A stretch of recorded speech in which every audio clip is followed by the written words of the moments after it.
สาธุชนท่านผู้ฟังทุกคนทุกท่านสำหรับสาธุชนท่านผู้ฟังที่ให้เกียรติรับฟังรายการธรรมาภิวัตน์อันเป็นรายการวิทยุเพื่อการเผยแผ่พระพุทธศาสนาส่งเสริมการศึกษาและพัฒนาสังคมรายการนี้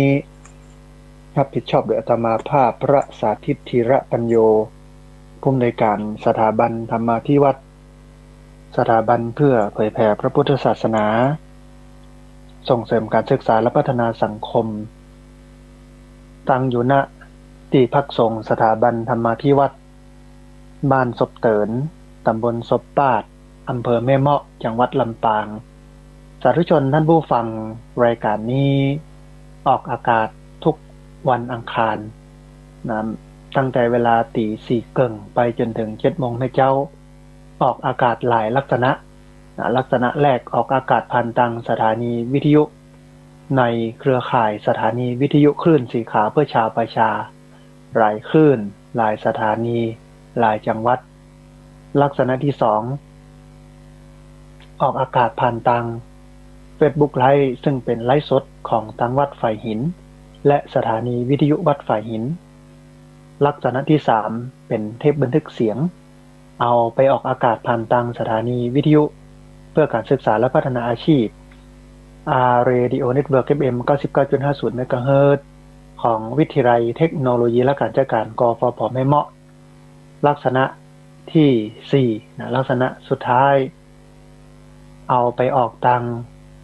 Facebook ของอาตมาภาพพระสาธิตธีระปัญโยเอาไปออกทาง YouTube ของอาตมาภาพพระสาธิตธีระปัญโยและเอาไปออกทางเพจ Facebook ของสถาบันธรรมาภิวัตน์ซึ่ง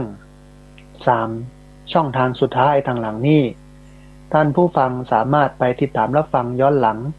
ไป Copy ลิงก์คัดลอกลิงก์ส่งหรือว่าแชร์เอาไปให้กับญาติธรรมได้ติดตามรับฟังกันแถมตัวศรัทธาสาธุชนท่านผู้ฟังในวันอังคารนี้ธรรมะที่จะเอามาอู้ให้กับท่านผู้ฟังทั้งหลายได้ฟังนั่นก็คงเป็นเรื่องนิทานเรื่องเล่าซึ่งเอามาจากพระไตรปิฎกในช่วงเวลานี้ธรรมะที่จะเอามาอู้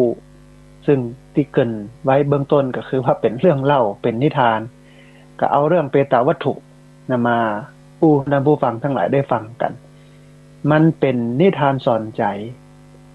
ได้ดีพอสมควรในหลายเรื่องแล้วก็เท่าที่สังเกตเนาะท่านผู้ฟังชอบฟังธรรมะลักษณะนี้ ถ้าจะเป็นธรรมะวิชาการเนี่ยมันฟังยากมันเข้าใจยากเนาะแต่ถ้าฟังเรื่องนี้เนี่ยมันสบายใจแล้วมันได้ข้อคิดหลายอย่างแต่ว่าตอนที่จะอู้เอ่ยกันเรื่องนี้ท่านผู้ฟังรายงานความก้าวหน้าให้ท่านผู้ฟังได้อนุโมทนาบุญก่อนสำหรับกุฏิเรือนพักสามเณรแล้วก็ศาลารับประทานอาหารที่ท่านผู้ฟังได้ให้ได้หอมกันมาตอนนี้กุฏิเรือนพักสามเณรเนี่ยระบบไฟก็กำลังอยู่ระหว่างการติดตั้งถึงไฟส่องสว่างแล้วก็ไฟพัดลมแต่ว่านี้ช่างเปิ้นก็มาติดไฟส่องสว่างตะกี้เนี่ยก่อนจัดรายการก็ไปเข้าห้องน้ำแล้วก็แวะไปดูไปไล่เปิดพอ เพราะว่าแต่ว่าเนี่ยมาครับแต่ว่านี่ไปประชุมที่วัดหลวงพ่อเจ้าคณะจังหวัดลำปางวัดพระแก้วดอนเต้าประชุมเสร็จก็กลับมากับมัวเนี่ยการทำงานก็บ่ได้ลงไปดูศาลาเพิ่นเนี่ยการสักกรรมกับมัวเตรียมงานหลายเรื่องหลายอย่างแต่ว่าเมื่อเช้านี้พอมีเวลาก็เลยแวะไปดูแค่น้อยหนึ่งไปไล่เปิดไฟพอก็สว่างดีท่านผู้ฟังย้ายไฟโซลาร์เซลล์เนาะไฟแสงอาทิตย์เนี่ยนะแสงสว่างพอใจได้แต่ว่าพอเปิดพัดลมเนี่ยไฟมันจะตกน้อยหนึ่งแต่คิดว่าน่าจะเพิ่มแผงเพิ่มแบตเตอรี่ไปแหมสักหน่อยตอนนี้ช่างเพิ่นก็อยู่ระหว่างการดำเนินการอันนี้คือระบบไฟเนาะแล้วก็จะมีแหม2อย่างที่จะต้องดำเนินการก็คือทาสีแล้วก็ปูกระเบื้องปื้นซึ่งกระจับกับช่วงที่คนพักก็คือสามเณรตอนนี้อยู่ระหว่างการติดโควิดเปิ้นไม่ใช่เปิ้นเป็นโควิดนะ เปิ้นติดการเดินทางนะเพราะว่า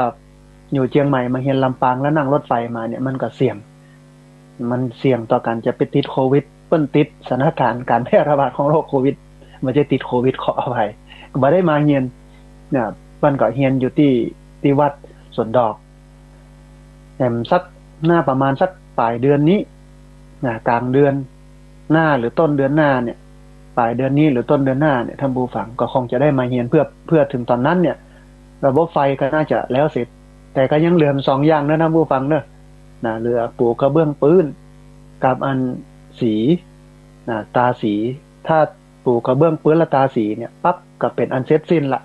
สมบูรณ์แบบใช้ได้เลยนะนอนจำวัดได้ประมาณ40รูป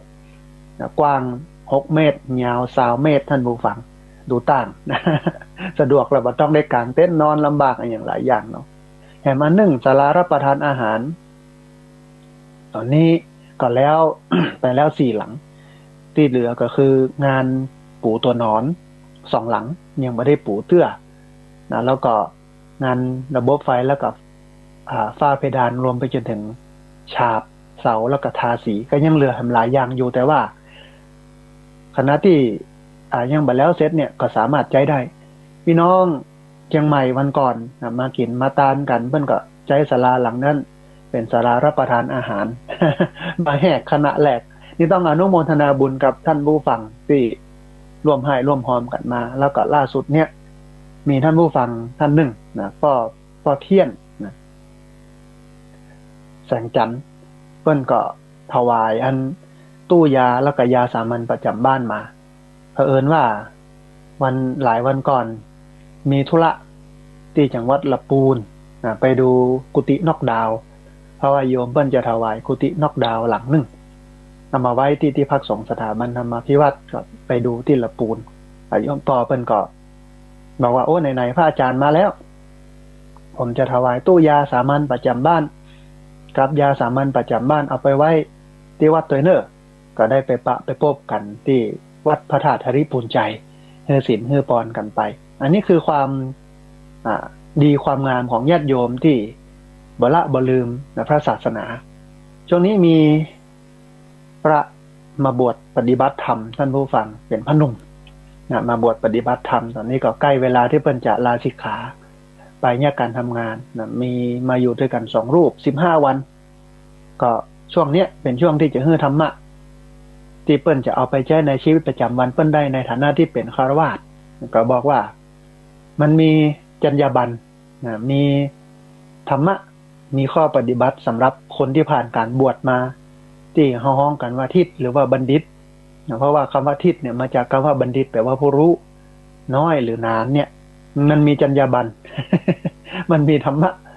ของน้อยนานมันมีหน้าที่ที่จะพึงปฏิบัติมีอย่างพ้องเนาะอาตมาภาพก็บอกว่า1ถือศีล 5 2ละอบาย3คนขวายอุปถัมภ์พระพุทธศาสนา4นำพาตนให้เข้าถึงธรรม4อย่างนี้ เป็นจรรยาบรรณเป็นข้อปฏิบัติของน้อยของนานที่จะต้องปฏิบัติในฐานะที่เป็นคนผ่านการบวชมาแล้ว4 ข้อเนาะ1ถือศีล 5เนอะต้องเป็นแบบอย่างในทางที่ดีของสังคมละอบายมุขต่างๆเนี่ยในฐานะเป็นคนเคยผ่านการบวชการเฮียนมาแล้วบุคคลไปข้องแวะกับมันคนขวายอุปถัมภ์บำรุงพระพุทธศาสนาแล้วก็พัฒนาตนเข้าถึงธรรมอันนี้เป็นคุณสมบัติแต่ถึงแม้ว่าบัดใจเป็นคนที่ผ่านการบวชแต่เป็นชาวบ้านธรรมดาเนี่ยในฐานะที่เป็นพุทธศาสนิกชนก็ต้องมี4 ข้อนี้ท่านผู้ฟังถือศีล 5ละอบายคนขวายอุปถัมภ์พุทธศาสนาแล้วก็นำพาตนให้เข้าถึงธรรมท่านผู้ฟังหลายคนฟังแล้วก็มาพอตัวเก่านะว่าโอ้อันนี้เขาก็เข้าขั้นเป็นพุทธศาสนิกชนที่ดีนะ เพราะว่าเขาบ่ละบ่ลืมเพราะวัดบาพระศาสนาครูบาอาจารย์เปิ้นชวนกินชวนทานเขาก็ให้กองหอมก็ร่วมบุญไปตามกำลังตามอัตภาพอันนี้ต้องขออนุโมทนาบุญท่านผู้ฟังเนาะเอาละท่านผู้ฟังเกริ่นหรือว่าอารัมภบทเบื้องต้นเพื่อนำเข้าสู่รายการเป็นที่เรียบร้อยแล้วตอนนี้จะพาท่านผู้ฟังไปเรียนรู้นิทานธรรมะที่มีอยู่ในพระไตรปิฎกพูดถึงเรื่องของเปรตโดยเฉพาะ ชื่อว่าเปตวัตถุอันนี้น่าสนใจท่านผู้ฟังมีอยู่หลายเรื่องระหว่างเวลาที่มีอยู่นี้ก่อนจะไปถึง6 โมงครึ่งเนี่ย ก็คงจะได้หลาย10เรื่องพอสมควรเรื่องแรกท่านผู้ฟังอันเบิ้ลพูดถึงเรื่องเฉตุปมาเปตะวัตถุเฉตุปมาเปตะวัตถุอันนี้เป็นเรื่องแรกเนื้อหาสาระเป็นอย่างไรพ่องท่านผู้ฟังเปิ้นเล่าว่าอันพระพุทธเจ้าเมื่อทรงประทับอยู่ที่พระเวรุวันมหาวิหารใกล้กรุงราชคฤห์ก็ได้อู้เอ่ยเปรตนะซึ่งเคยเป็นลูกของเศรษฐีคนหนึ่งก็ได้ยกตัวอย่างได้เล่ากับทุกเจ้าพระสงฆ์ทั้งหลายที่อยู่ด้วยท่านฟังอู้ถึงเรื่องของเปรตซึ่งแต่ก่อนเนี้ยเคยเป็นลูกบ่าวของเศรษฐีคนหนึ่งพระเจ้าก็เล่าบอกว่าได้ยินมาว่าในกรุงราชคฤห์มีเศรษฐีคนหนึ่งเป็นคนมั่งคั่งมีทรัพย์หนักมีโภคะหนักมีเครื่องอุปกรณ์แห่งทรัพย์ที่น่าปลื้มใจนักหนาป้าป้างสร้างสมทรัพย์ไว้เป็นจำนวนหลายโกฏอันหน่วยนับท่านผู้ฟังหน่วย10 ร้อยพันหมื่นแสนล้านนะ100 ล้านพันล้านโกฏเนี่ยนะโกติโกฏเนี่ยมันนักที่สุดแล้วเนาะทีนี้เศรษฐีคนนี้เนี่ยมีลูกบ่าวคนเดียวเป็นที่ฮักของเศรษฐีคนนี้มากนะบกองงั้นลูกบ่าวคนนี้ใหญ่ขึ้นมาพ่อแม่ก็กึดกอยกันว่าแม่ต่อไปในวันตั้งหน้าถ้าลูกเฮาอยากจะใจสอยทรัพย์อยากจะใจสตังค์สิ้นเปลืองไปวันละปันถึงวันเนี่ยสิ้นเวลาถึง100 ปีทรัพย์ที่เฮาสั่งสมไว้นี้ก็บ่หมดบ่เสี่ยงไปดอกรวยบ่รวยถ้าผู้ฟังก็กึดกอยว่าลูกบ่าวใจสตังค์ไปวันละปันเป็นเวลา100 ปีสตังค์หรือว่าทรัพย์สินเงินทองที่มีอยู่เนี่ยมันก็จะบ่หมดบ่เสี่ยงไปนะทีนี้ผู้เอ่ยกันไปถามว่าถ้าอย่างนั้นเฮาก็บ่ต้องให้ลูกเฮาเนี่ยห้ามเฮียนนะเพราะว่ามันเป็นเรื่องทุกข์เรื่องยากมันจะเป็นความลำบากของลูกของเฮาบ่ว่าจะเป็นการลำบากกายลำบากใจลูกก็ให้ลูกนี้มีความบ่ลำบากใจทรัพย์สินเงินทองสมบัติไปเถอะบ่ต้องไปห้ามไปเฮียนเนี่ยอยู่เนี่ยอันนี้เข้าลักษณะพ่อแม่รังแกฉันท่านผู้ฟังคนบ่เก่าโบราณนะเรื่องกันถึงว่าพ่อแม่ไม่มีเงินทองจะกองให้เจ้าจงใส่ใจร่ำเรียนเพียรศึกษาคือสิ่งที่พ่อแม่จะให้ลูกได้ที่สุดก็คือวิชาคือความรู้โดยการส่งลูกไปเรียนเพื่อที่จะให้ลูกนั้นได้มีปัญญาไปหาทรัพย์เหมือนอย่างที่เบิ้นว่านะมีปัญญาเหมือนมีทรัพย์อยู่นับแสนอันนี้ก็รวยลูกท่านผู้ฟังใจสตางค์วันละปันไป100 ปีก็ยังบ่เสี่ยงอีกก็เลยบอกลูกว่าบ่ต้องไปเรียนมันลำบากใจสตางค์ไปเถอะอันท่านผู้ฟังทีนี้บกองอยู่ไปโดยที่บ่เรียนไปสักว่างนึงป่อก็ไปเสาะอันสาวแรกรุ่นเป็นคนที่มีตระกูลที่ดีเป็นคนงามคนหนึ่งเป็นคนที่อยู่ในตระกูลที่ดีเข้ามาเป็นกู้เพื่อแต่งงานนะโอ้ไอ้หนุ่มคนนี้ก็สุขสบายใจเงินใจทองอยู่กับภรรยาสาวม่วนอยู่กับกามคุณกินแอวเล่นไปอย่างไปกับบ่เกิดอย่างนักด้วยความที่เขามกมุ่นท่านผู้ฟัง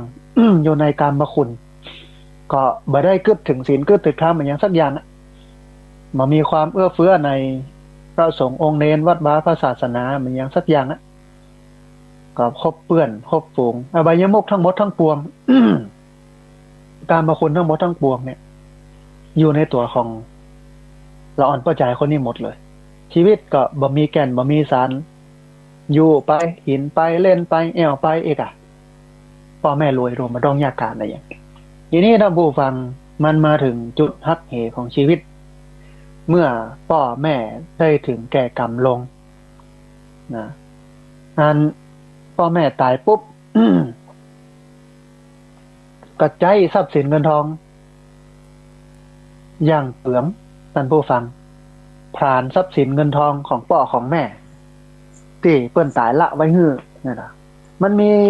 กรรมเก่ากรรมหนึ่งนะที่คนเมืองเขาจังอู้กันยามมีกินขว้างโบะขว้างบะยามพ่อแม่ตายละเป็นมอยน้อยจา การเปิ้นว่าไว้ดีนะท่านผู้ฟังยามมีมิกินขว้างโบะขว้างบะ ยามพ่อแม่ตายละเป็นมหอยน้อยจาไอ้หนุ่มคนนี้ก็เหมือนกันยามมีนี่โอ้ยกินขว้างโบะขว้างบะโลเอาสตางค์ไปฮือกับนักร้องนางลำฮือกับเปื่อนกับปุ๋งเอาไปเล่นการพนันไปกินเหล้ากินยานี่หรอทีนี้อันผ่านซับไปเรื่อยจนสิ้นเนื้อประดาตัวท่านผู้ฟังสิ้นเนื้อประดาตัวทรัพย์สินเงินทองที่มีอยู่หมดหรือเมื่อหมดแล้วเนี่ยใดก็ไปยืมเดี๋ยวถ้ามีก่อนนะจะฮื้อนะเห็นหรอเดี๋ยวถ้ามีก่อนนะจะฮื้อนะเนี่ยหลายคนเวลามายืมสตางค์มันอย่าว่าอีหรอเนี่ยเดี๋ยวจะได้เนี่ยละ เดี๋ยวจะได้นี่แหละนะถ้าได้แล้วเดี๋ยวจะมาคืนเลยทันทีนี่แหละโอ้ตั้งแต่ปีแล้วละปีนี้อย่ามากับเตือนะ อันนี้กับมันกันไปไล่ยืมเปิ้นคนนั้นยืมคนนี้ยืมคนนั้นจนปอคนทั้งหลายทั้งปวงที่ให้ยืมเนี่ยโอ้กันเลยว่าโอ้มันมายืมมาแล้วบอกเคยคืนสักเตือจนบ่มีใครกล้าให้ยืมนะผู้ฟังเป็นที่เอื้อมละอากันไปนะขายติบ้านขายติหน้าขายสวนขายยังโอ้ที่มีอยู่ทั้งหมดไปเป็นคนที่บ่มีทรัพย์สินเงินทองอะไรอย่างสักอย่างแล้วก็จากบ่มีทรัพย์สินเงินทองแห่งบ่พอมีหนี้มีสินล้นพ้นตัวท้ายที่สุดกลายเป็นขอทานอนาถาไปนอนเหี้ยนอนหายอยู่ตามศาลาหิมตางถ้าเป็นนั่นบ้านเฮาบ่เดียวยุคนี้ก็ไปนอนตามฟุตบาททางเดินไปนอนตามมันสะพานลอยหรอขอทานเนี่ยยามพ่อแม่อยู่กินขว้างโบะขว้างบะยามพ่อแม่ตายละเป็นมหอยน้อยจามันตรงกับกรรมบักเก่าของคนเมืองว่าไว้แต่เรื่องนี้นะบูฟังทีนี้อันอยู่มาวันหนึ่งหมู่โจร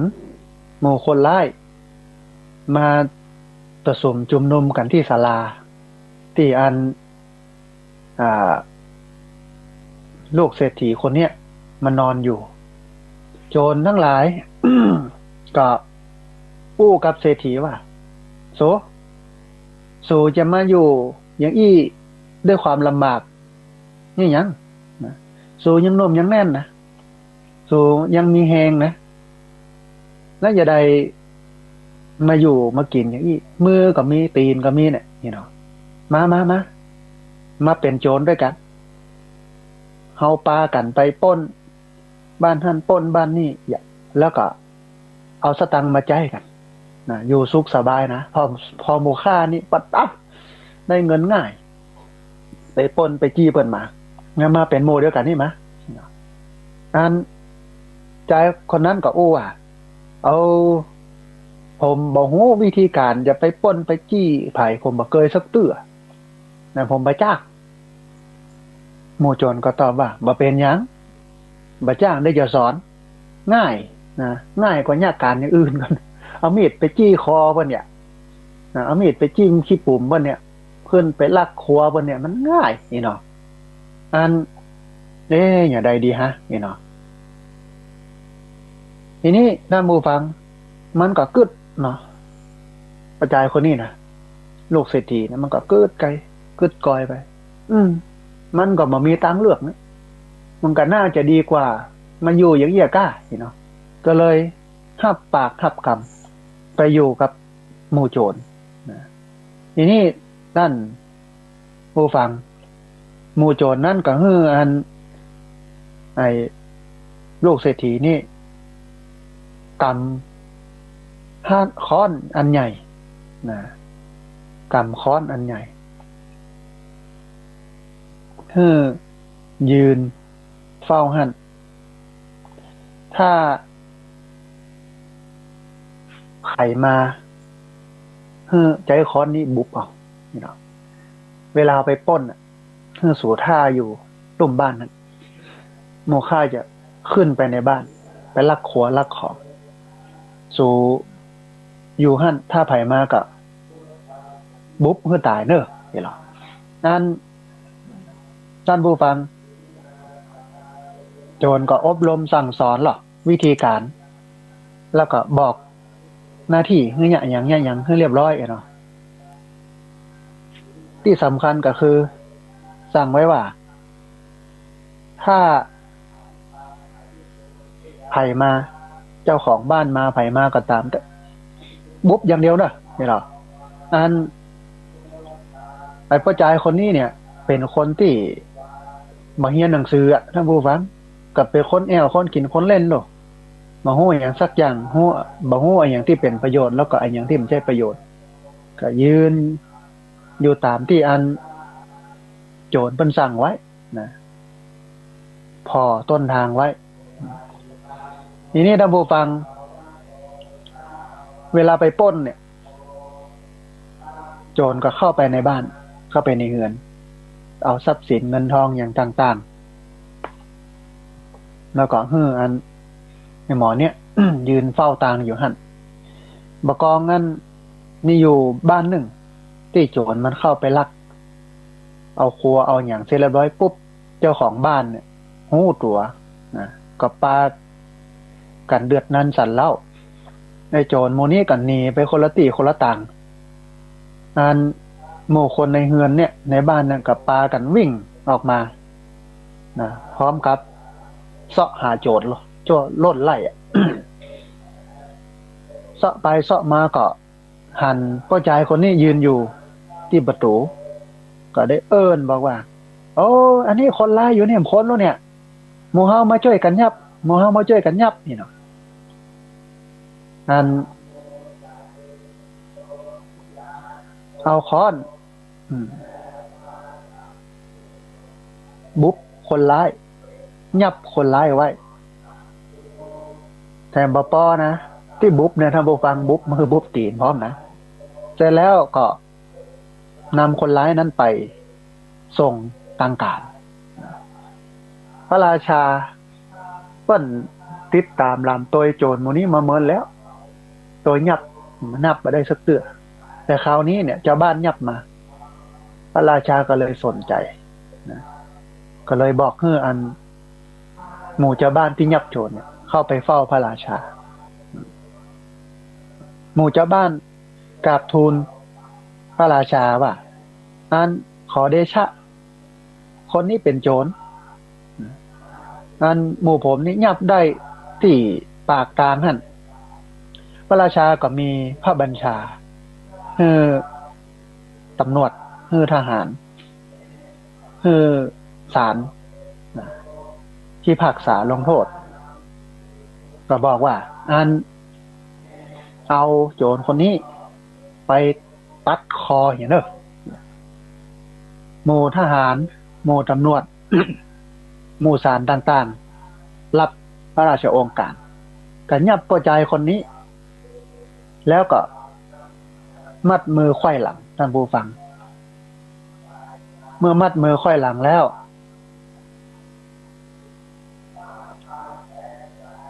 เดินไปตัวหนทางแห่แหนเตียนแต้ไประหว่างที่เดินไปตัวหนทางเนี่ย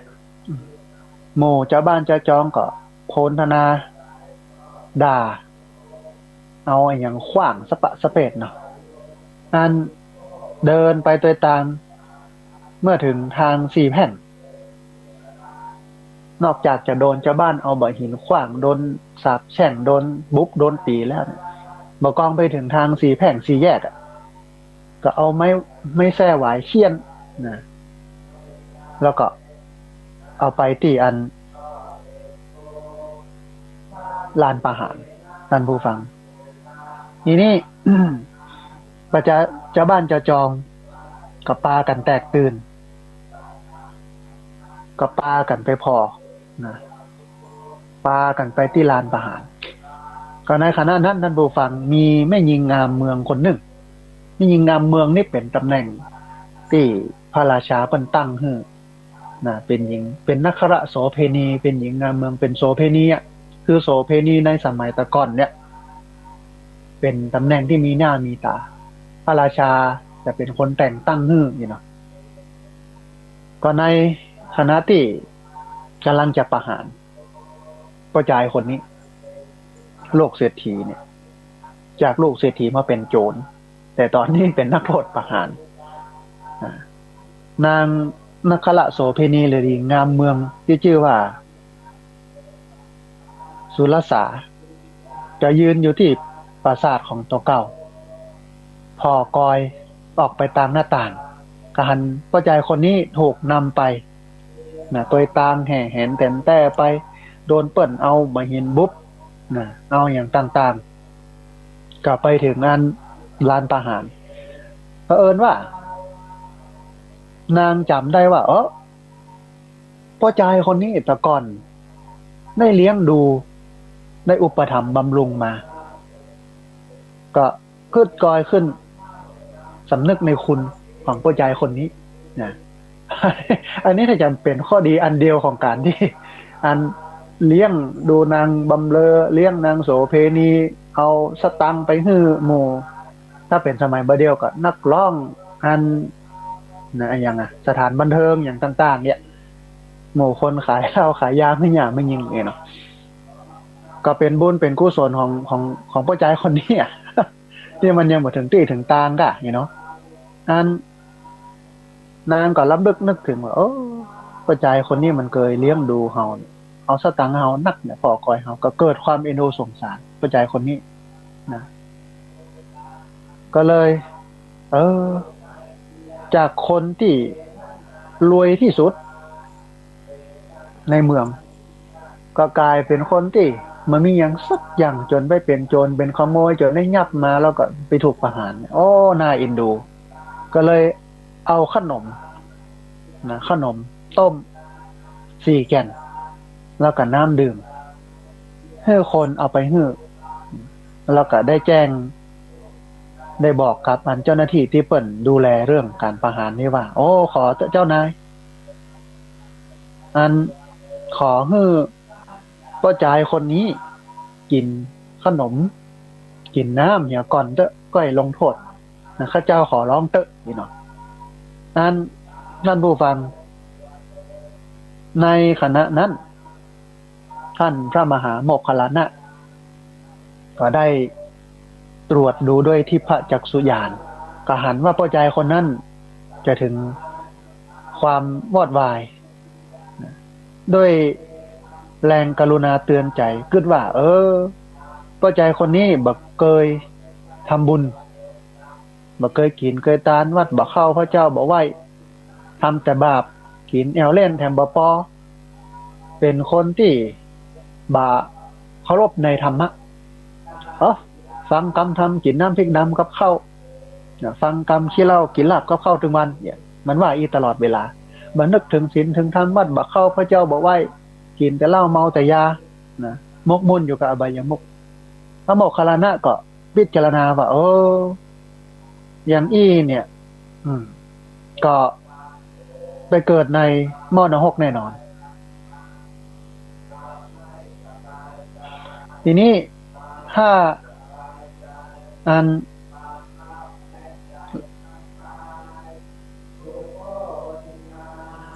ถ้าเป็นอย่างอี้เนี่ยถ้าเราไปโพดก็จะได้ไปเกิดเป็นเทวดาก่อนหรือว่าจะไปเกิดที่ไหนนี่นะพระโมคคัลลานะก็เกิดอันพระโมคคัลลานะก็บอกว่าถ้าเราไปโพดก่อนมันตายเนี่ยมันถ้าจะเป็นบุญได้เราจะเป็นที่เปิ่ง ของพระใจคนนี้พอพระโมคคัลลานะเกิดอย่างนั้นแล้วจะเกิดอันความเอ็นดู คนนี้พระใจคนนี้ก็เตลไปหาพระใจคนนี้ในขณะที่อันนางนัคละโสเภณี เอาน้ำเอาขนมไปฮื้อกำลังจะหับน้ำหับขนมมากินก็หันใจพระโมคคัลลานะเมื่อหันพระโมคคัลลานะหันพระหันเจ้าก็จิตใจมันเป็นกุศลขึ้นมากึดกอยขึ้นมาในใจมันบอกว่าเฮาจะถูก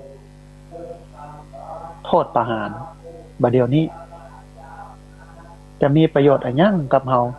ที่จะไปกินขนมหมู่นี้เพราะฉะนั้นเฮาจะเอาขนมกับน้ำนี้ไปเป็นเสบียงเอาไว้ในภพหน้าชาติหน้าไว้ในปรโลกแต่แล้วเขาก็ไอ้พ่อใจคนนี้มันก็ตานขนมกับน้ำดื่มนะคือกับพระโมคคัลลานะพระโมคคัลลานะเพื่อจะเจริญความเลื่อมใสศรัทธาของพ่อใจคนนี้เมื่อพ่อใจคนนี้กำลังพอกอยอยู่พระเถระก็นั่งในที่หั่นเมื่อนั่งแล้วก็หับเอาอันขนมกับข้าวของพ่อใจคนนี้เมื่อหับแล้วปุ๊บก็ลุกขึ้นไปนั่งแหมข้างหนึ่งแต่แล้วก็เอาขนมกับน้ำนั้นมาฉันฝ่ายพ่อใจคนนั้นท่านผู้ฟังถูกเพชฌฆาตนำไปสู่ที่ประหารแล้วก็ถูกประหารด้วยบุญที่เขาทำไว้ในขณะก่อนตายทำบุญกับพระมหาโมคคัลลานะผู้เป็นพระอรหันต์อันเป็นบุญญาเขตอย่างยอดเยี่ยมจิตดวงสุดท้ายมันเป็นกุศลก็นำให้เขามีคุณสมบัติเป็นผู้ควรที่จะไปเกิดในเทวโลกชั้นสูงคือก่อนตายได้ทำบุญกับพระอรหันต์ซึ่งเป็นพระอรหันต์ที่เป็นผู้มีเอตทัคคะเป็นเลิศในด้านของมีฤทธิ์เดชเนาะโดยบุญเนี่ย ก็สามารถที่จะทำให้ไปเกิดในเทวโลกคือโลกเทวดาไปเกิดเป็นเทวดาที่มันอยู่ชั้นสูงขึ้นไปแต่เพราะเหตุที่พ่อใจคนนี้มีจิตเศร้าหมองในเวลาใกล้จะตาย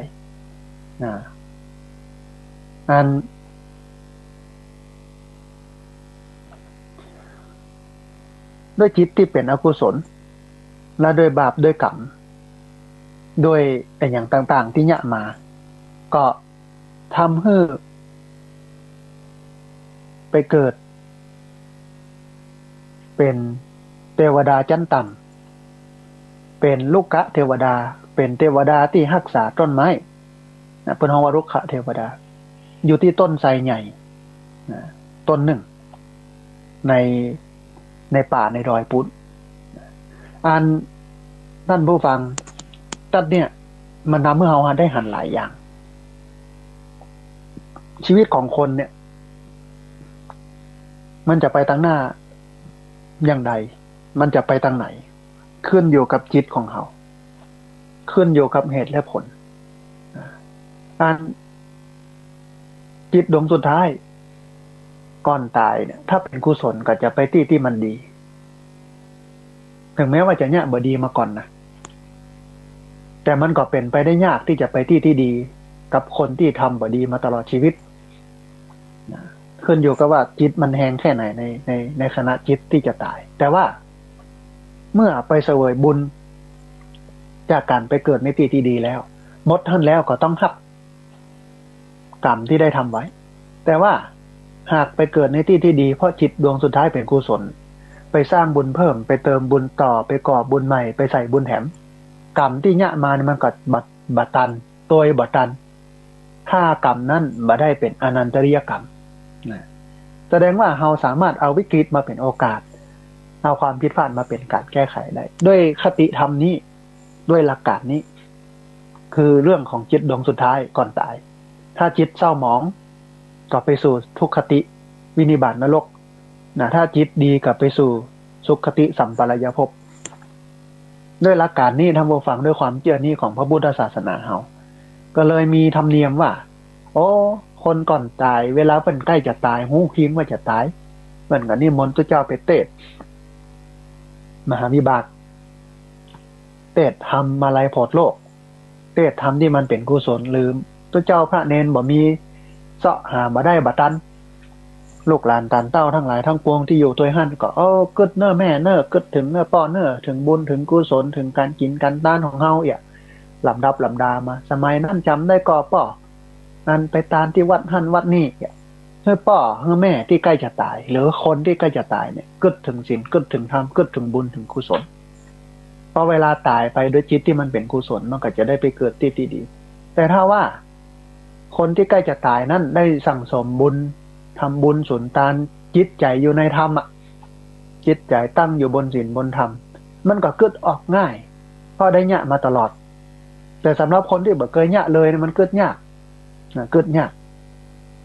เกิดบ่เข้าบ่ออกแต่โชคดีที่พอใจคนนี้นะพระโมคคัลลานะมาโพธิท่านผู้ฟังอันก็ต้องยกคุณความดีให้กับอันหญิงโสเพณีนะที่เอาขนม4แก่นน้ำ1ขวดเอาไปให้พอใจคนนี้กินก่อนตายพอใจคนนี้มันก็สำนึกขึ้นได้นะก็เปิ้นว่านั่นนะไม่เห็นลงศพไม่หลั่งน้ำตาไม่เห็นลงศพไม่หลั่งน้ำตายามมีเป็นเศรษฐีมีเงินทองปอดต่อใจวันละปันใจไป100 ปีก็ยังมาหมดเนี่ยใช้วันละ100 ปีก็ยังหมดว่าต้องรวยขนาดไหนมันบอกเคยกินเคยทานอย่างสักอย่างเลยนะวัดบักเข้าพระเจ้าบอกว่าแทนบ่ป้อบ่เชื่อเรื่องบาปเรื่องบุญพร้อมฟังกรรมทำกินน้ำพริกดำกับข้าวฟังกรรมขี้เหล้ากินลาบกับข้าวถึงวัน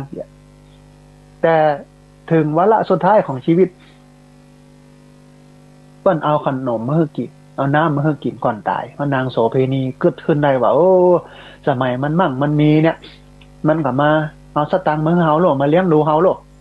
เอาละเฮาก็จะทำบุญกับมันสักหน่อยให้มันได้กินเนี่ยเป็นที่น่าเอ็นดูสังเวชเนาะในหมอนี้ได้รับอันของกินควตานมาแล้ว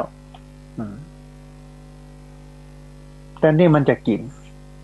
ได้ไปซัดตาหันใส่พระโมคคัลลานะพระโมคคัลลานะมาโพธิไม่ใช่โพธิการโพธิของพระโมคคัลลานะนี่ไม่ใช่ว่าจะใจฤทธิ์ใจเดชดลบันดาลให้พอใจคนนี้พ้นจากเคราะห์จากกรรมจากสิ่งที่เคยทำมาไม่ใช่นะ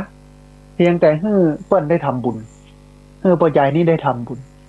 พอใจคนนี้บกองหันตุเจ้าพระสงฆ์ก็คือพระโมคคัลลานะก็กึดขึ้นว่าขนม4แก่นนี้น้ำขวดนี้เฮากินไปก็เท่าอันนะเฮาตั้งแต่ใหญ่น้อยมาถึงใหญ่จนถึงบัดเดียวนี้บ่เคยกินเคยทานสักเตื้อก็เอาละเฮาทำบุญดีกว่าเอาบุญนี้เป็นเสบียงบุญเอาไว้ในปลายหน้าเพื่อเฮาจะไปเกิดในภพภูมิที่มันดีเกิดได้มีกรรมกึศที่มันดีเป็นสัมมาทิฏฐิก็ตานไปเนี่ยกึศได้มายามสายนะบ้านเฮาเมืองเฮาก็ฮ้องว่าพระผ้าห่มใกล้แจ้งท่านผู้ฟังนะโอ้นอนหนาวมานะที่แท้ผ้าห่มอยู่ข้างบ่ได้เอามาตุ้มซะครับเพื่อใกล้จะแจ้งแล้วก็เอามาตุ้มได้อุ่นเนี่ยกำเดียวก็แจ้งแล้วต้องลุกละขวายแล้วเนาะคือเมื่อรู้สึกตัวก็สายเกินไปเพื่อหัวคิงน้ำปิงปอแห้งนะเพื่อหัวแจ้งปอแห้งและน้ำปิงเป็นว่าอย่างนั้นนี่ด้านผู้ฟังโดยอานิสงส์นี้ถ้าบ่เคยญะกรรมนะเอากุศลกรรมมาก่อนนี่นะก็คงได้ไปเกิดนะได้ไปเกิดเป็นเทวดาชั้นสูงด้วยบุญที่ทำกับพระอรหันต์ซึ่งเป็นบุญญาเขตพระสงฆ์เป็นเนื้อนาบุญอันยิ่งใหญ่กว่านาบุญอันดีทั้งหลายซ้ำไปเจอใส่พระอรหันต์ผู้เป็นเอตทัคคะผู้เป็นเลิศทางด้านฤทธิเดชนะเป็นอัครสาวกของพระพุทธเจ้าเป็นมือสองของพระพุทธเจ้าเลยก็ว่าได้เนี่ยบุญกุศลมันแห้งโลกแต่ด้วยความที่ อันมันบัดได้สั่งสมมานะมันบัดได้สั่งสมมาอย่างมาตลอดก็เลยอันได้แค่ไปเป็นลูกคะเทวดาไปเป็นเทวดาชั้นต่ำนะอยู่เฝ้าเกาะต้นไทรในป่าในดอยปุ้นก็ยังดีท่านผู้ฟังยังดีกว่าไปตกมอหกนะทีนี้อันเรื่องเนี้ยสำหรับเรื่องเนี้ยครูบาอาจารย์ในสมัยหลังพุทธกาลนะพระอัฏฐกถาจารย์คนที่เปิ้นอธิบายพระไตรปิฎกเนี่ยเปิ้นก็อู้เอ่ยเล่าว่า ถ้าในสมัยหนุ่มละอ่อนคนนี้พอใจคนนี้ได้ประพฤติปฏิบัติตัวตนดีดำรงวงศกุลไว้เนี่ยนะคือเจริญรอยตามป่อเป็นคนเสาะว่าหากินเป็นคนกล้าขายแบบไปแอวไปกินไปเล่นแบบไปยุ่งเกี่ยวกับอบายมุขไปสัมมาเลเทเมานี่นะโอ้ละอ่อนพอใจคนนี้เนี่ยจะเป็นเศรษฐีคนหนึ่งและเป็นเศรษฐีที่ร่ำรวยกว่าเศรษฐีทั้งหลายในเมืองนั้น อันนี้ถ้าสมัยยำนมนะเอาละยำเป็นละอ่อนในปฐมวัยในมัชชิมวัยวัยกลางคนก็คือวัยที่เขาเป็นอยู่นะวันเนี้ยถ้าเขาคนขวายนะในวัยกลางคนแบบไปยุ่งกับอบายมุขแบบไปกินเหล้าเมายามขยันหมั่นเพียรบักขี้ค้านนี่เขาก็จะเป็นเศรษฐีในวัยสุดท้ายก็คือผู้ณใกล้ตายก็จะได้เป็นเศรษฐีทีนี้แถมอย่างหนึ่งถ้าในวัยละอ่อนปฐมวัยโมนี้ถ้าเขาได้บวชเนี่ยก็จะเป็นพระอรหันต์ถ้าบวชในณวัยที่โดนประหารเนี่ยเขาก็จะได้เป็นพระสกิทาคามีหรือพระอนาคามีถ้าบวชยามเท่าเขาก็จะได้เป็นพระโสดาบันแต่เพราะว่าเขาไปคบเปื้อนคบฝูงที่มันบ่ดีเขาก็เลยไปเป็นนักเลงไม่ยิงนะเป็นคนที่ชอบแนวไม่ยิงแนวมาค่ำมาคืนแล้วถ้าเป็นสมัยบะเดียวกับไปติดสาวร้านอาหารเป็นขี้เหล้าคนกินเหล้าเมายายินดีแต่ในเรื่องทุจริตต่างๆเป็นคนที่เอื้อเฟื้อในกุศลธรรมก็เลยเสื่อมจากสมบัติทั้งปวงนะถึงความย่อยยับใหญ่หลวงโดยลำดับเพราะสาเหตุที่ไปคบมิตรชั่วนั้นท่าน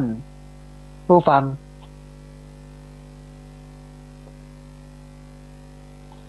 ในเวลาต่อมาหลังจากที่พ่อใจคนนั้นไปเกิดเป็นลูกคะเทวดาอยู่ที่ต้นไทรในป่า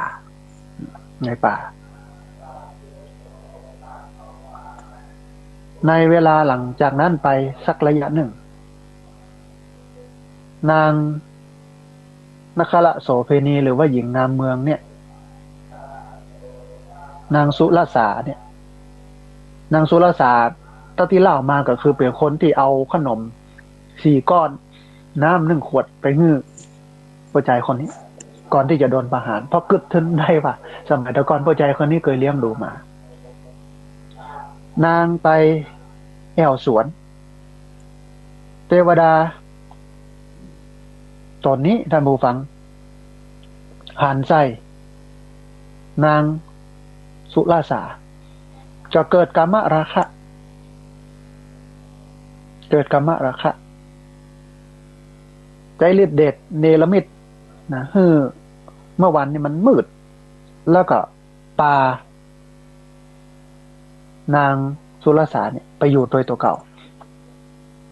7 วัน 7 คืนแล้วก็ได้แนะนำตัวเก่าแก่นางสุรสาว่าเฮาเนี่ยเป็นไผเล่าไปตามรับลำดา แม่ของนางสุรสาก็ อย่างไรฮะลูกสาวหายออกจากบ้านไป7 วันเนี่ยบ่ปิกมาคำเตือเทวดามันหักมันลักไป อยู่ไปตัวท่าน7 วันก็ล่นไปเสาะหาไปหาบ้านใต้ไปหาเบิ้นเหนือไปหั่นไปนี่เจ้าบ้านเจ้าจอมก็มันอย่างใดฮะเป็นดีเอ็นดูได้ลูกหายเนี่ยก็เลยแนะนำว่าเอาละอันพระมหาโมคคัลลานะเนี่ยเป็นผู้ที่มีฤทธิ์มากมีอานุภาพมาก ถ้าจะหู้ว่าอันนางสุรสาเนี่ยไปที่ไหนทางใดนั้นแม่ไปหาพระโมคคัลลานะเดี๋ยวแม่ตึงหูเดี๋ยวเพิ่นตึงบอกนี่เนาะทีนี้ด้านบูบังนางแม่ของนางสุรสาเนี่ยก็ไปเสาะหาพระโมคคัลลานะเข้าไปกราบไปไหว้ไปสาพระโมคคัลลานะไปขอความเมตตาพระโมคคัลลานะนะนั่นผู้ฟังหลังจากที่แม่ของนางสุรสาไปหาพระโมคคัลลานะแล้วพระโมคคัลลานะก็อู้เอ่ยว่าในวันที่7แต่วันนี้เมื่อพระผู้มีพระภาคเจ้าแสดงธรรมในพระเวฬุวันมหาวิหารยายจะหันลูกสาวอยู่หลังสุดของคนที่มาฟังธรรม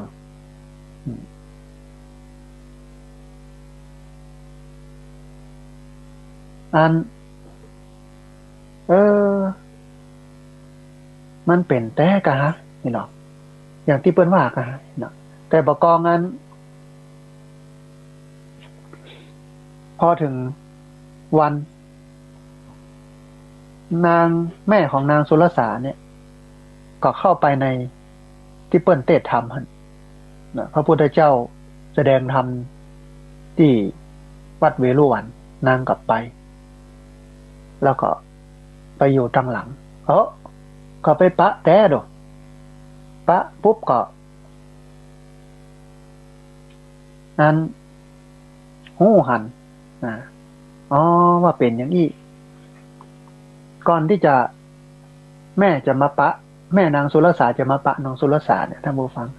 นางสุรสาที่อยู่กับเทวดาเทวบุตรนั้นนางสุรสาก็อู้เอ่ยกับเทวบุตรว่านี่เทวดาเฮาอยู่ด้วยกันนี่มันไม่ใช่ภพภูมิของเฮานะวันนี้เป็นวันที่7แล้วแม่ของเฮาเนี่ยบ่หันเฮามา7 วันเปิ้นก็จะตุกจะเศร้าจะโศกก็จะเสาะหาเอาละเทพบุตรขอป้าเฮาเนี่ยไปหาแม่ไปหาแม่แม่อันของนางสุรสาเนี่ยอย่างที่บอกกองอันไปหาพระโมคคัลลานะพระโมคคัลลานะก็บอกว่าเนี่ยวันที่7เนี่ยนะหาได้7 วันแล้วมันก็เนี่ยวันเนี้ยไปนั่งได้ที่สุดหมู่ที่ฟังธรรมมันไปอยู่หลังพุทธเดี๋ยวปะลูกสาวเขาแน่เนาะนางก็ไปเสาะไปหาก็ไปปะแตะทำผู้ฟังนางไปปะแตะนั่นผู้ฟังเมื่อเจ้าบ้านเจ้าจองหันนางสุรสาอยู่ใต้ที่สุดของคนที่มานั่งฟังธรรมในวัดเวฬุวันเจ้าบ้านเจ้าจองก็ถามต่อกล่าวกับนางสุรสาว่าน้องไปไหนมาเนี่ย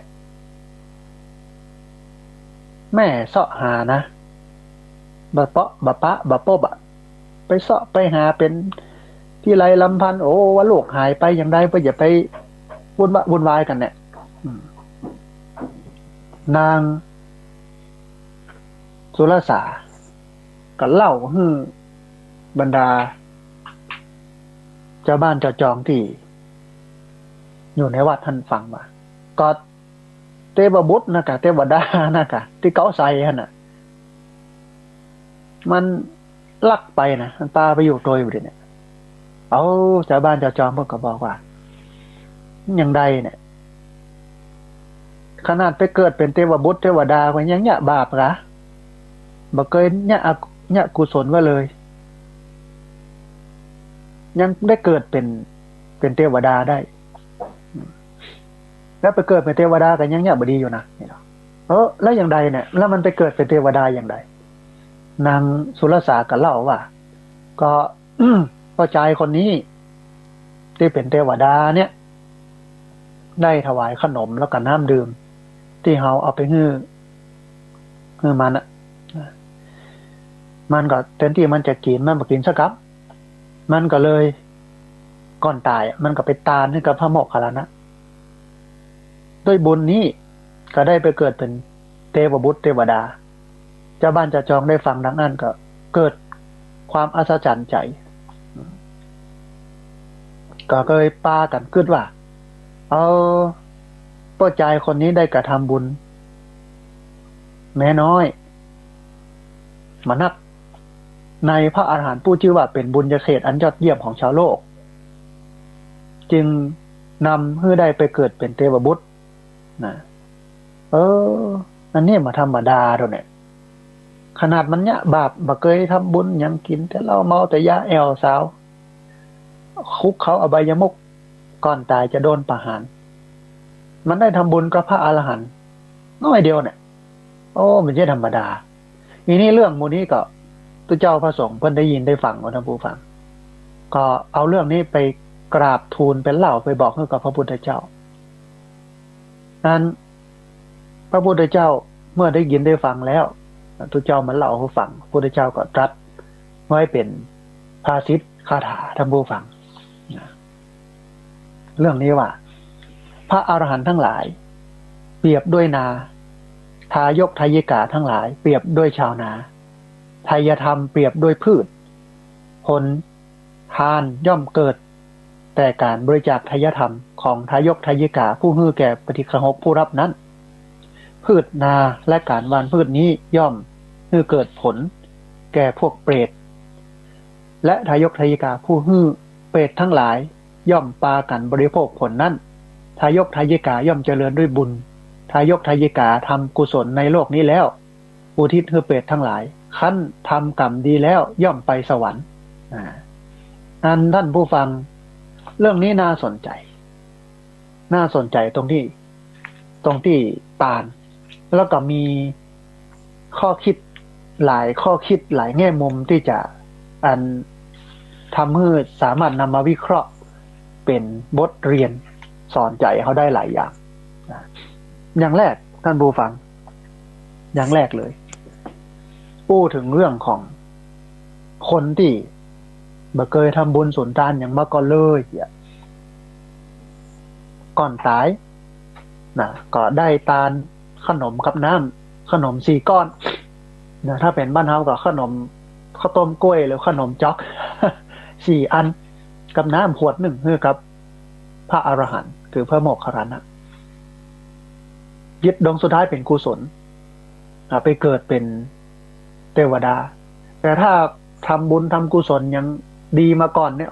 ก็ได้ไปเกิดเป็นเทวดาชั้นสูงแต่ด้วยความที่บ่เคยทำบุญสุนทานอย่างมาก่อนแถมป้อไปเป็นโจรปล้นอย่างปล้นนี่เนาะ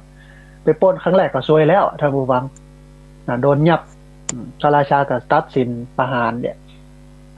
โดยด้วยบุญนี้ก็ได้ไปเกิดเป็นเทวดาไปเกิดเป็นเทวดาอันนี้เป็นอันหนึ่งท่านผู้ฟังที่ทำให้เราได้หันว่าจิตดวงสุดท้ายสำคัญครูบาอาจารย์หรือแม้แต่องค์สมเด็จพระบรมศาสดาสัมมาสัมพุทธเจ้าพระองค์ก็ตรัสสอนไว้ว่าจงใช้ชีวิตอย่าประมาทถ้าเราไปพอกอยถึงปัจฉิมโอวาทก็คือโอวาทครั้งสุดท้ายก่อนที่พระพุทธเจ้าจะปรินิพพานพระพุทธเจ้าก็ตรัสบอกว่าภิกษุทั้งหลายเธอจงดำเนินชีวิตไปด้วยความไม่ประมาทเถิด คือจะต้องมีสติสัมปชัญญะอยู่กับตัวเก่าอยู่เสมอรู้จักระงับยับยั้งชั่งใจไอ้อย่างควรทำไอ้อย่างบ่ควรทำที่จริงคนเฮารู้หมดท่านผู้ฟังว่าไอ้อย่างดีอย่างบ่ดีแต่ที่มันทำมันเนี่ยอยู่เพราะมันอดบ่ได้นะเข้าลักษณะที่เพิ่นบอกว่าดีชั่วรู้หมดแต่มันอดไม่ได้อย่างเงี้ยอย่าได้ให้อดได้ก็คือจะต้องมีสติสัมปชัญญะเป็นเครื่องที่จะบ่ทำเมื่อเฮานั่นเป็นคนที่ไปทำความชั่วนะคือถ้าเฮารักษากายของเฮาวาจาของเฮาใจของเฮาให้มันสุจริตมีเปิ้นบอกว่าวจีสุจริตมโนสุจริตนะกายะสุจริตวจีสุจริตมโนสุจริตเนี่ยไว้เป็นประจำสม่ำเสมอตอนที่เฮาอยู่เป็นคนเฮาก็มีความสุขตอนที่เฮาตายไปแล้วก็มีสุขติโลกสวรรค์เป็นที่ตั้งอันนี้อันแรกเนาะเหมือนที่บอกว่าจิตดวงสุดท้ายสำคัญนะอันที่สองอันถึงเรื่องระบบการต้านท่านผู้ฟังเรื่องนี้ถึงเรื่องการต้านตอนสุดท้ายซึ่งเป็นสิ่งที่พระพุทธเจ้าตรัสไว้ในท้ายๆของเรื่องนี้น่าฟังนะแล้วมันเป็นหลักการเพิ่นบอกว่าพระอรหันต์ทั้งหลายเปรียบด้วยนาทายกทายิกาทั้งหลายเปรียบด้วยชาวนาทายธรรมเปรียบด้วยพืชคนย่อมเกิดแต่การบริจาคทายธรรมของทายกทายิกาผู้ฮื้อแก่ปฏิฆหกผู้รับนั้นพืชนาและการวันพืชนี้ย่อมฮื้อเกิดผลแก่พวกเปรตและทายกทายิกาผู้ฮื้อเปรตทั้งหลายย่อมพากันบริโภคผลนั้นทายกทายิกาย่อมเจริญด้วยบุญทายกทายิกาทำกุศลในโลกนี้แล้วอุทิศให้เปรตทั้งหลายขั้นทำกรรมดีแล้วย่อมไปเกิดในสวรรค์นั่นผู้ฟังระบบการต้านมันเป็นอย่างนี้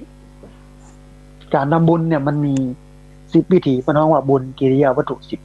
10การทำบุญนี่นะพี่น้องว่าบุญกิริยาวัตถุ10มีวิธีการทำอยู่10 วิธีอันแรกเลยทานทำไมบุญที่เกิดจากการเฮือทานซึ่งย่อยที่สุด ทำยากที่สุดในพุทธศาสนานะโดยหลักการหลายคนก็เกิดขึ้นมาในใจว่าพระอาจารย์มันจะไปยากได้ยังก็เอาครัวไปตาทั้งตัวเจ้ามันก็เป็นบุญแล้วลูกมันยากแต่ตีว่ารายละเอียดภาษาวิชาการมันว่าดีเทลมันนักรายละเอียดมันนักทำบุญในการเฮือทานนี่เพิ่นจะแบ่งออกเป็น3ส่วนนะส่วนแรกเป็นส่วนของคนฮื้อเพิ่นฮ้องว่าทายกทายิกาผู้ให้เนี่ยฮ้องว่าทายกทายิกาถ้าคนฮื้อคนตาลเป็นตัวใจเพิ่นฮ้องว่าทายกคนตาลเป็นหญิงไม่หญิงมันฮ้องว่าทายิกานะอันนี้คือคนฮื้อนั่นต้องมีองค์ประกอบสำคัญหลายอย่างบ่เอาภาษาบาลีมาแต่ว่าสรุปเพื่อเข้าใจง่ายก็คือ1เป็นคนที่เข้าใจวัตถุประสงค์ของการทำบุญเข้าใจวัตถุประสงค์ของการทำบุญก็คือการทำบุญนี่ก็คือเอาสิ่งของเนี่ยมาทานให้กับพระสงฆ์แล้วสิ่งของที่เอามาทานให้กับพระสงฆ์เนี่ยต้องเป็นสิ่งของที่พระสงฆ์ใจมาใจเวลาเขาไปทานนี่มุ่งไปที่คนตายแต่ต้องมุ่งไปที่คนอยู่ก็คือพระสงฆ์เป็นหลักเอาครัวไปทานให้พระสงฆ์ครัวที่เอาไปทานให้พระสงฆ์ก็คือครัวที่พระสงฆ์ได้ใจ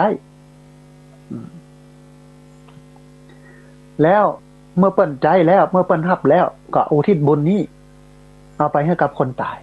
แต่ถึงวันนี้เฮาเนี่ยปิ้นหรอกท่านผู้ฟังอันอีป้อเนี่ยเฮามักกันหยังเฮาก็เอากับข้าวที่อีป้อมักไปตานเนี่ยฝันหันแม่บ่ได้ใส่เสื้อโลนี่ก็ไปซื้อเสื้อมากระแล่งนะเสื้อมาเก่ากามันสิ้นมาตาดเนี่ยแทนที่จะไปซื้อผ้าเหลืองเนี่ยคือที่ผ่านมาเวลาเฮาตานเนี่ยเฮาไม่ได้มุ่งไปที่พระเฮามุ่งไปที่คนตายอันเนี้ยข้อแรกเนี่ยก็คือเข้าใจในการตานเนี่ยมันก็ผิดแล้วนะเฮาบ่เข้าใจในการตานบ่ฮู้บ่เข้าใจในการตานคุณสมบัติของ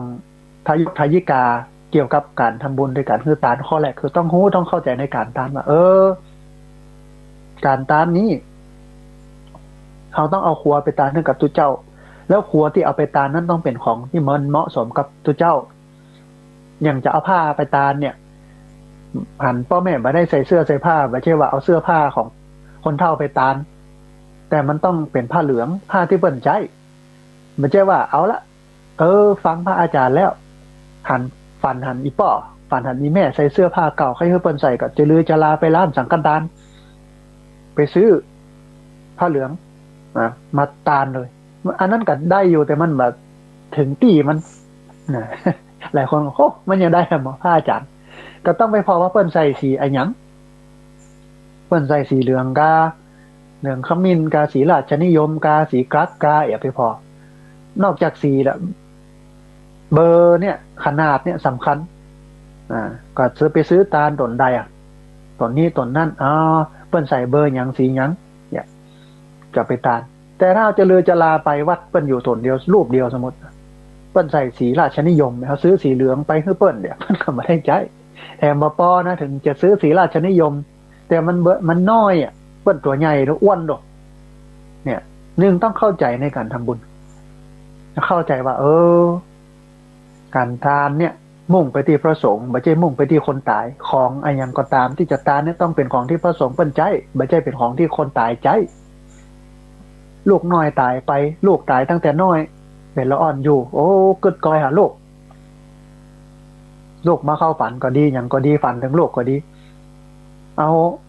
ของละอ่อนทั้งหมดเป็นผ้าอ้อมเป็นขวดนมของเล่นบล็อกก๊อกแก๊กเป็นเสื้อผ้าละอ่อนไปตานตุเจ้ามันไม่ได้บนสักอย่างนะแต่ว่ามันของตายมันเหมาะสมสำหรับผู้รับมันไม่ได้มุ่งไปที่พระสงฆ์แต่มุ่งไปที่คนตายโดยหลักการแล้วมันต้องมุ่งไปที่พระสงฆ์ไม่ได้มุ่งไปที่คนตายเพราะฉะนั้นต้องพอต้องเข้าใจในการตานอันนี้คือคนตานนะมันยังมีอันหนึ่งก็คือก่อนเจตนาก่อนตานเจตนาขณะตานเจตนาหลังตานอันนี้สำหรับคนตานที่ห้องว่าทายกทายิกาที่สำคัญที่สุดคือต้องเข้าใจในการทำบุญต้องรู้ว่าทำบุญเนี่ยมุ่งไปที่ตัวพระสงฆ์ไม่ได้มุ่งไปที่ตัวคนตายอันนี้เป็นหลักเนาะแล้วตานเนี่ยเป้าหมายของการตานคือการสละความโลภออกจากตัวเก่าอันนี้คือคนตานสองของที่ตานต้องมีสองอย่างนะหนึ่งเป็นของที่เหมาะสมกับพระสงฆ์อันดับแรกเลยนะเป็นของที่มันเหมาะสมกับพระสงฆ์ทายธรรมที่เอามาตานเนี่ย อย่างที่ว่าเนี่ยหันลูกที่ตายไปแล้วก็เอาควาละอ่อนมาตานนี่มันก็ผิดแล้วต้องเป็นของที่เหมาะสมสำหรับพระสงฆ์สองเป็นของที่หามาด้วยชอบประกอบด้วยธรรมคือไปลักไปจกไผมาด้วยคติความเชื่อนี้ด้วยหลักการนี้ก็เลยมีพิธีกรรมอันหนึ่งที่เขาจะทำก่อนตานคือการสุมาควตานการสุมาควตานเนี่ยโดยนัยสำคัญของมันก็คือเป็นการที่ทำให้คนต่างหลังคือคนที่อยู่ในพิธีนี้หูหันว่าตระหนักว่าใช้คำว่าตระหนักดีกว่าของที่เอามาตานเนี่ยคนควรจะเป็นของบริสุทธิ์ในที่นี้ก็คือที่มาด้วยชอบประกอบด้วยธรรมไม่ได้ไปลักไปจกไผมานี่สาระสำคัญมาอยู่ทัดนี่คือถ้าบ้านเนี่ยตุเจ้าพระสงฆ์ก็เป็นห้องว่าด่างพ้อยไปตัวรับของโจรไปสนับสนุนอันคนไปเนี่ยบดีบดักแล้วเอามาตานให้กับตุเจ้าบริสุทธิ์ตรงนี้มันบริสุทธิ์ในที่นี้หมายถึงตรงนี้มาได้บริสุทธิ์เพราะว่าอันสะอาดก็ส่วนหนึ่งหีบห่อดีไอ้อย่างต่างๆเนี่ยนะแต่ว่าการสุมาควตานเนี่ยมันมุ่งเน้นไปที่รูปแบบไปเห็นแล้วเดี๋ยวเนี่ยมันอู้ถึงเรื่องของการหีบห่อคัดสีได้ข้ามต่ำย่ำตีสูงเหงื่อคายน้ำลายตกใส่ตั้งเส้นผมน้อยใหญ่ตกใส่ของตาลหรอได้กินก่อนตาลล้วนมาได้ปกปุ่นปั่นส่วนร้อนได้ด่วนยุบเอาคืออู้ไปถึงเรื่องของการคณะธรรมคณะบรรจุหีบห่อคณะดาไปข้ามไปย่ำอันนั้นมันเป็นสาระรองนั่นผู้ฟังมันเป็นสาระรองก็มีไผ่พ่องที่เนี่ยกับเข้าแล้วบะจิ้มไงเนี่ยกับเข้าแล้วบะจิ้มอันนี้มันเค็มอันนี้มันจางอันนี้มันนี่ลำไปน้ำปลาเขาเพิ่มอย่างเงี้ยมันก็จิ้มกูค้นไม่ครัวนะบัดใจว่ามันความบริสุทธิ์ของครัวตาลมันได้อยู่ที่ตรงนั้นเบิ้ลมาได้มุ่งเน้นไปตรงนั้นแต่บัดเดียวในการสุมาครัวตาลมันมุ่งไปตรงนี้หรอกโดยสำคัญของมันก็คือว่าคือคนทั้งหลายตระหนักรู้ว่าโอ้ของที่จะเอามาตานนั่นจะต้องเป็นของบริสุทธิ์เนอะที่มาด้วยชอบประกอบด้วยธรรมไปลักไปจกไผมาตานส่วนใจหีบห่ออย่างใดเพื่อกระตึงระมัดระวังอยู่แล้วนะ เนี่ยคนบะเก่าโบราณเปิ้นก็เลยมีพิธีสุมาโคตานเพื่อที่จะให้อนุชนคนรุ่นหลังได้ตระหนักว่าของที่จะเอาไปตานที่ฮ้องว่าไทยธรรมนี้ต้องเป็นของบริสุทธิ์บริสุทธิ์ในที่นี้ก็คือหิมาด้วยชอบประกอบด้วยธรรมไปได้ไปลักไปจกให้มากินมาตานเนอะเนี่ยนะมันก็เลยมีพิธีสุมาโคตานแต่สุมาโคตานบัดเดียวนี้บ่ถึงเนื้อถึงตัวตรงนี้ยังมันบ่ได้บริสุทธิ์เพราะเอาน้ำเขามินไปพระไปผายบ่ได้บริสุทธิ์เพราะการสุมาโคตานท่านผู้ฟังมันจะต่อให้เอาไปแจ่ในน้ำเขามินส้มปล่อยเป็น100 ปีสุมาโคตานล้านครั้งมันกันบ่บริสุทธิ์ถ้าขัวนั้นไปรับเพิ่นมาเอามาตานขัวนั้นไปได้มาด้วยการทุจริตนะแต่ถ้าขัวนั้นที่มาด้วยชอบประกอบด้วยธรรมมาสุมาก็ได้มาได้เป็นปัญหาแต่ถามว่าดีก่อนสุมาโคตานดีท่านผู้ฟังควรทำแต่ว่าจะไปทำให้มันเป็นแต่เพียงแค่พิธีปูจานบางคนเนี่ย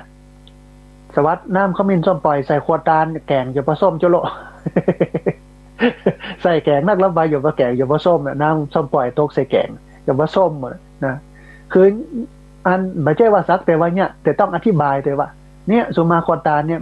มันอยู่ในหลักการของการฮื้อตานทำบุญโดยการฮื้อตานโดยเฉพาะในส่วนของไทยธรรมของที่ตานนั่นต้องเป็นของที่เหมาะสมแล้วก็ที่มาด้วยชอบประกอบด้วยธรรมอันที่3ปฏิฆาหกก็คือผู้รับปฏิฆาหกอันดับแรกคือจะต้องเป็นคนดีมีศีลธรรมอันที่2ก็คือเป็นคนที่เกื้อกูลต่อพหูชนคนหมู่มากถ้าครบองค์ประกอบ3อย่างนี้แล้วเนี่ยทำบุญฝังการทำบุญด้วยการฮื้อตานมนุษย์ได้ครบได้เต็มนะได้ครบได้เต็มอย่างอันลูกเศรษฐีคนเนี้ยค่ะอันดับแรกเลยตัวคนตานเนี่ยเข้าใจในการตานว่าทำบุญเสียสละไปเถอะก่อนเขาจะตายเขาก็กินไปกับอิ่มต้องเหี่ยบได้ในชาตินี้เอาไปเป็นเสบียงบุญไปชาติหน้าเนี่ยอันที่2ของตานนั้นบ่ได้ลักมาโลกก่อนนางนักขละโสเภณีมันฮื้อมาน้ำขวด1ขนม4 แก่น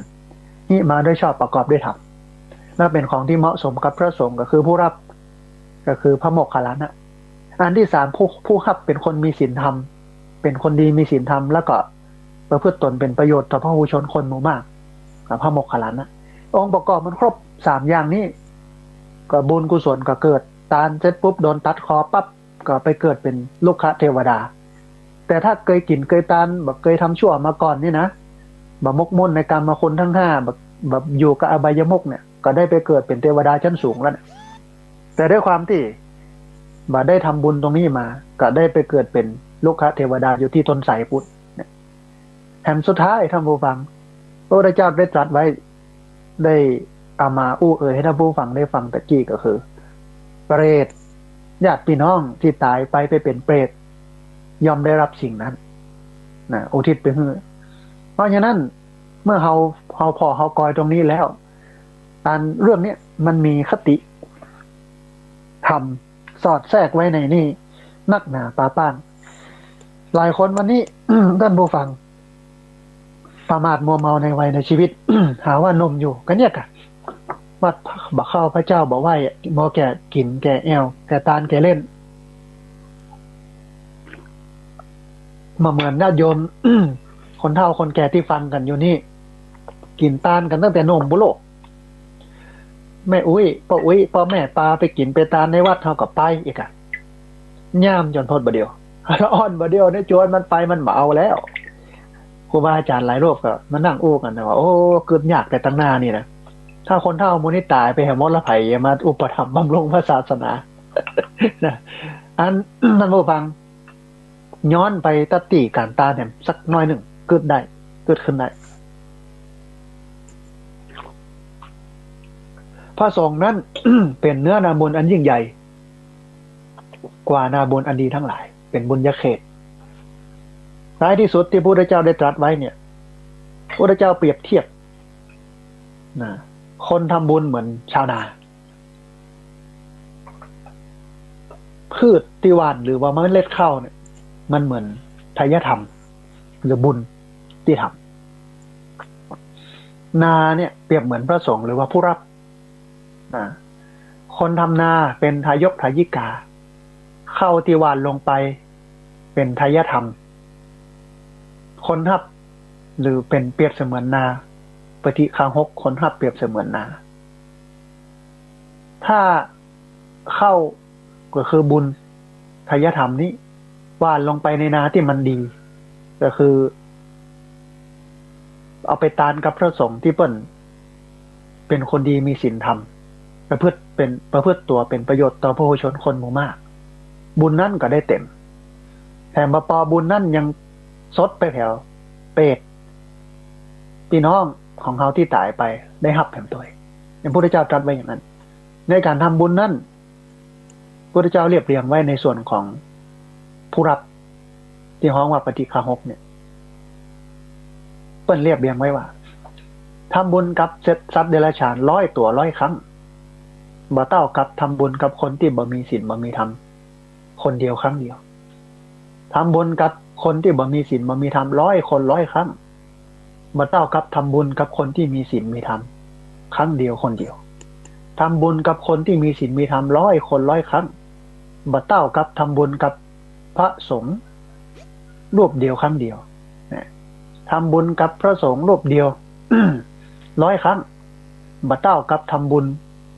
กับพระสงฆ์4 รูปขึ้นไปหรือว่าสังฆะขึ้นไปครั้งเดียวทำบุญกับพระสงฆ์4 รูป100 ครั้งบ่เต้ากับทำบุญกับพระสงฆ์4 รูป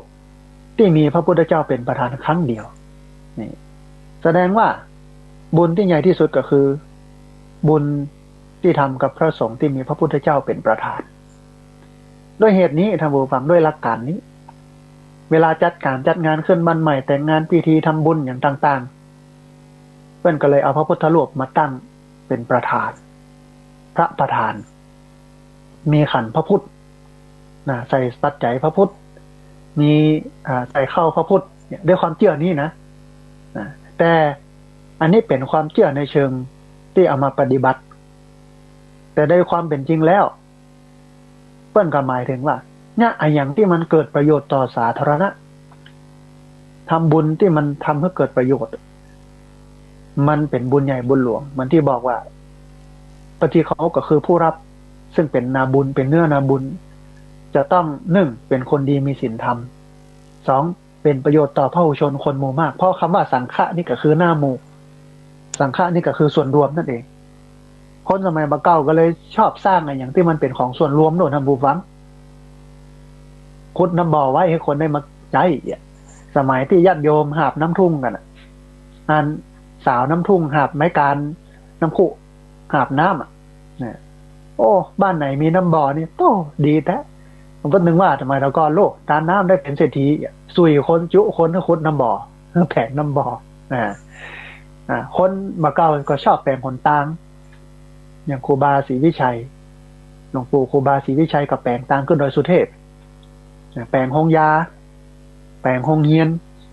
ขุดน้ำบ่อก่อศาลาไอ้อย่างที่มันเป็นสาธารณประโยชน์เนี่ยเพื่อนกับแปลงไปนี่คือบุญที่เป็นอย่างนี้เรื่องนี้ท่านผู้ฟังเปตวัตถุเรื่องแรกอัน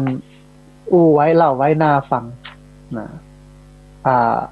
เคตุปามาวัตถุที่1อู้ถึงเรื่องอันนี้ทวนให้ท่านผู้ฟังนะก่อนที่จะขึ้นเรื่องต่อไปนะทวนถึงเรื่องเศรษฐีผัวเมียกู้นึ่งมีลูกบ่าวคนเดียวก็บ่ฮือห้ำฮือเฮียนอย่างสักอย่างเลี้ยงดูลูกบ่าวแล้วก็บอกว่าโอ้ลูกบ่าวเฮานี่อย่าไปเฮียนมันก็ตุกตุกกายตุกใจทรัพย์สินเงินทองเฮามีเปล่าใช้วันละปัน100 ปีก็ยังบ่หมดเดี่ยใช้วันละปัน100 ปีก็ยังหมดไว้นั้นเมื่อลูกมันลำบากลูกอันมันต้องเฮียนอยู่เนี้ยกินไปแอวไปเล่นไปโอ้มันมีเงินมีทองมันก็เอาไปกินแอวเล่นร้านอาหารสถานบันเทิงเทคพับคับบาร์คาราโอเกะพุโลกินแอวเล่นไปอย่างไปเอาไปฮื้อไม่หย่าไม่ยิงที่อยู่ร้านอาหารอันอย่างต่างๆเนี่ยโซฟีนมเพนีเนาะไปบอกกองพ่อแม่ตายปุ๊บอย่างที่อาตมาภาพเล่าให้ฟังยามพ่อแม่อยู่กินขว้างโบะขว้างบะยามพ่อแม่ตายละเป็นมหอยน้อยจ้าแต่พ่อแม่ตายปุ๊บเงินทองที่มีอยู่ก็เอาไปผ่านครับอบายมุกหมดสตังค์เสี่ยงปั๊บ ก็ขายบ้านขายนาขายตี่ขายตางขายทุกอย่างหมดเสี่ยงจนกลายเป็นขอทานท่านผู้ฟังเป็นขอทาน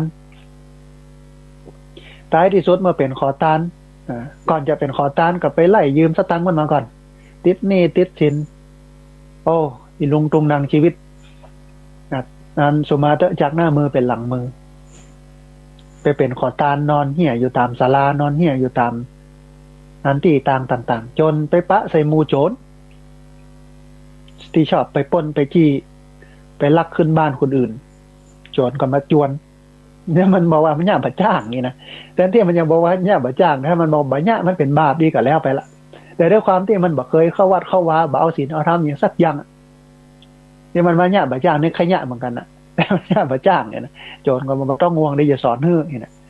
แล้วเราก็พาไปลักครั้งแรกมอบหมายหน้าที่ให้ยืนอยู่ที่ปากประตูหั่นถ้าไผเข้ามากับบุ๊บไผออกไปกับบุ๊บเนี่ยมากองงั้นโจรเข้าไปงัดบ้านเนี่ยเจ้าของบ้านแตกตื่นมื่นตาโจรก็ซดออกไปคนตีคนตางหล่นไปไอ้หมอนี่หมูขี้มีดังเนี่ยสักอย่างยืนอยู่หั่นเจ้าบ้านเจ้าจองกลับมายับไปส่งพระราชาพระราชาก็ตัดสินประหารชีวิตก็เดินไปตามต่างๆเจ้าบ้านเจ้าจองก็เอามาหินขว้างเอาหยังขว้างด่าสาบแช่งเนาะมากองไปถึงสี่แยกก็เฮ้ยยุดเอาหวายมาเคี่ยนนะระหว่างที่เดินเดินกันอยู่หั่นเนี่ยนางนครโสเภณีก็ยืนอยู่บนบ้านของตัวเก่าซึ่งเป็นบ้านชั้นหลายชั้นก็หันใส่ตัวไปพอนะจากหน้าต่างซ้ายไปหน้าต่างขวาเนาะไล่ไปพอจน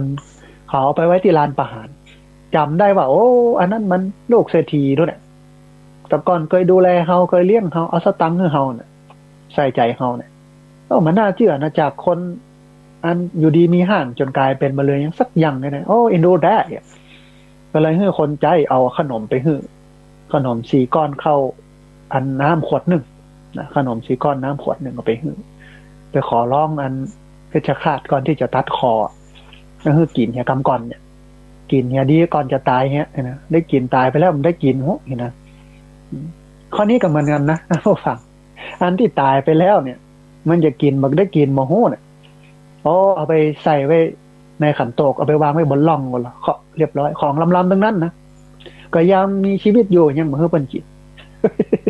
อันตายไปจะไม่ได้กินอยู่ได้เอาไปวางบนท่านนี่มันได้ประโยชน์อย่างนะแมงวันตอมมาได้ที่จริงเพิ่นบ่เนี่ยแต่บ้านเฮาเองก็เนี่ยกันไปเอาไปวางไว้บนล่องกันหรอมันเนี่ยก็ได้ท่านผู้ฟังมันกินมันจะได้แล้วนะบ้านเฮาก็เอาไปวางไว้บนหลังล่องกันหรอเคาะเห็นกินเนอะนี่ดีลำๆเหมือนอย่างที่มักไม่นี่มดก็ยำอยู่มันยังบอกเพิ่นกินตายไปแล้วอย่าไปกินใหญ่ๆเอาไปตาขันข้าวยังได้ประโยชน์กว่านะมันยังได้บุญนะแต่ไปวางไว้บนท่านเนี่ยมันได้นะอันนี้ก็เหมือนกันเนาะก่อนตายก็ให้มันกินเนี่ยก่อนตายแต่หมอนี่ก็ยังดีท่านผู้ฟังบุญมันยังมีนะกึดได้เกือบสายไปแล้วแต่ก็ยังดีที่กึดได้อย่างที่เพิ่นว่ากันมาช้ายังดีกว่าไม่มามาช้ายังดีกว่าไม่มามันยังยะบุญสุดท้ายก็ยังกึดกอยในใจว่าขนม4 ก้อนนี้น้ำขวดนี้ตอนนั้นพระโมคคัลลานะมาโปรดพอดีเอาบักกินดีกว่าเอาตาลขึ้นทุเจ้าดีกว่าเอาบุญนี้เพื่อเราจะได้ไปเกิดในภพภูมิที่ดีเป็นเสบียงบุญไว้ในภพหน้าจัดหน้าพระโมคคัลลานะก็หับเกณฑ์แล้วก็ขยับเป็นนั่งชั้นเรียบร้อยก็เตียวออกไปมันดีใจแล้วเหรอได้กินได้ตาลแล้วก็ถูกตัดคอจิตดวงสุดท้ายเป็นกุศลก็ตายไปเกิดไปเป็นลูกเทวดาเป็นเทวดาอยู่ต้นไทรปุ๊บในป่าในดอยปุ๊บในป่าในดอยปุ๊บ